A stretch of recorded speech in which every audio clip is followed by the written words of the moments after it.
Hello, welcome to another edition of the Pace Report. I'm Brian Pace reporting live here at Smoke here in New York City.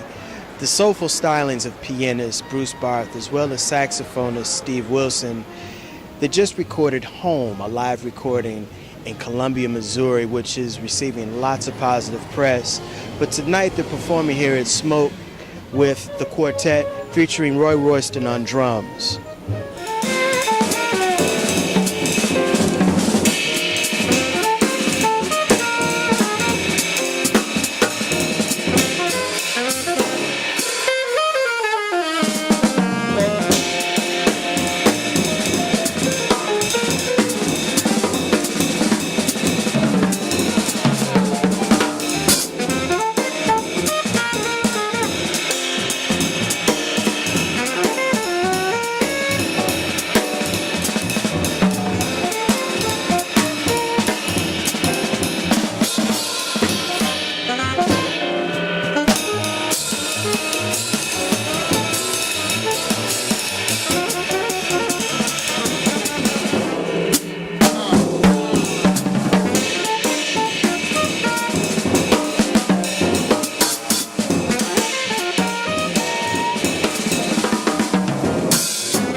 Bruce, I can honestly say through recorded history, especially jazz, the duos have been pretty important. I mean, Kenny Barron in the late Stan Getz, Hank Jones, Joe Lovano, and then you got you and Steve.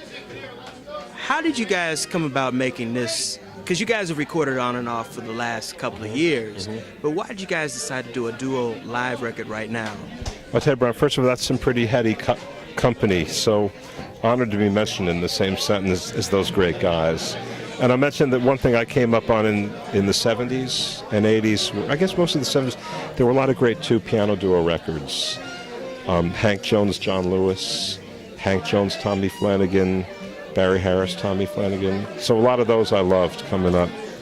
In terms of the duo with Steve, we've recorded together a lot and played together many years. And initially, I was asked to do this benefit solo. The idea of the house concert came about. John Pozis asked me to play a benefit house concert for We Always Swing for the Jazz Society. This was last June.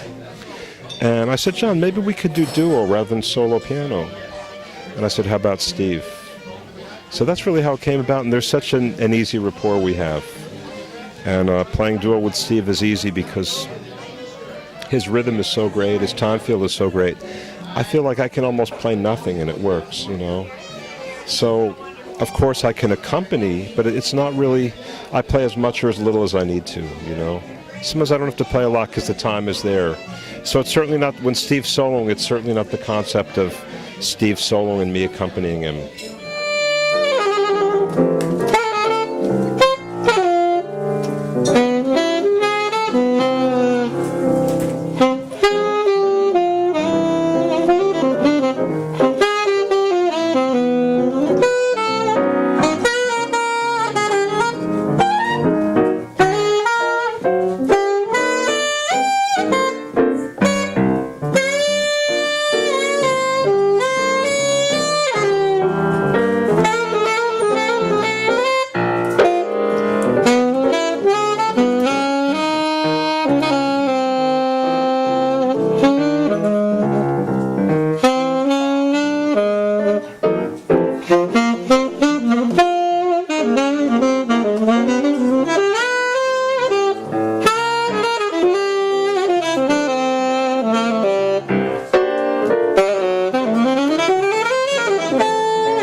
Of all the recordings that you've done, why did you decide to record a duo with pianist Bruce Barth?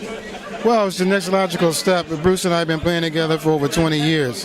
And we've played in like every conceivable configuration with each other's groups and other people's groups, big bands, small bands, trios.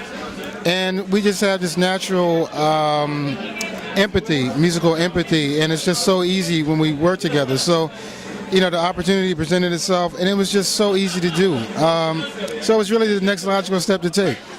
Now, understand that this is part of a jazz foundation. This is also the money and proceeds to this is helping the Jazz Foundation in Columbia, Missouri. Yeah.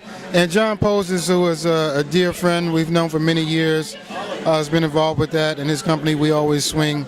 So it really all serves for a good cause because he really does a lot, and they do a lot to keep the music going out there in the Midwest, Columbia, Missouri, exactly. So we always tell people when they go into that part of the country, check in with their calendar because they bring everybody. They've brought Herbie Hancock, Chick Corea, Dave Holland, the Vanguard Jazz Orchestra, and they've been doing it for many years. And they have great educational programs, so they really are community. So this really goes hand in hand, you know. I was talking to Bruce earlier, and I told him that this recording kind of falls under the great piano saxophone duos, you know, Kenny Barron and Stan Getz and the late Hank Jones and Joe Lovano, and you guys are carrying the flame with this. Tell me how hard it was for you guys to put together the songs for this, because a lot of these songs that you play are Bruce's originals. And how long did it take you guys to record this? We had one evening performance. Actually, we had two performances. We had a performance the night before in Arkansas, and then the following night we're in Columbia, Missouri. So we had a chance to sort of tweak the material a little bit in the performance in Arkansas, but we just played it straight down, 2 sets. We did like a sort of a mini rehearsal, but playing Bruce's music is very easy for me because, you know, I know his language, and he really knows how to write for the saxophone, and I love his melodies. So it really is like very familiar territory. It's like an old shoe, you know.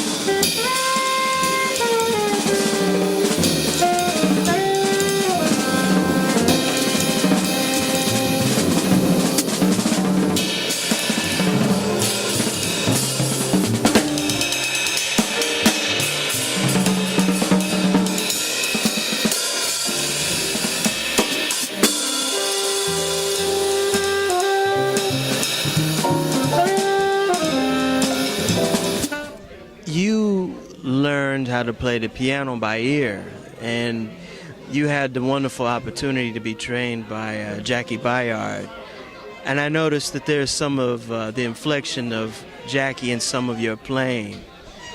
Yeah, it was an honor. I feel I did play. I learned to read music playing classical, but in terms of jazz, you know, I came up before the era of jazz education. I mean, there was some, but not a lot. So I just learned listening to records, trying to imitate. And then later I went to school where I studied with Jackie Bayard. And yeah, he did have a big influence on me. The thing about Jackie, he's a very holistic approach to the piano. I don't know if that's the right word, but just anything goes. I'm not saying I'm quite as free, because he's so free. He can play stride 1 minute, play completely free and wild the next minute. It's very inspiring. And just his sense of melody and harmony is so beautiful. Yeah. That'll do it again for another edition of the Pace Report. I'm Brian Pace, reporting live here at Smoke here in New York City. I'd like to thank the wonderful staff here at Smoke for their time, the hospitality, as well as their graciousness, as well as Steve Wilson and Bruce Barth. As always, please visit my website, www.thepacereport.com, for my weekly column and my past television segments. As always, until next time, if it's in the groove, it'll make you move. Peace.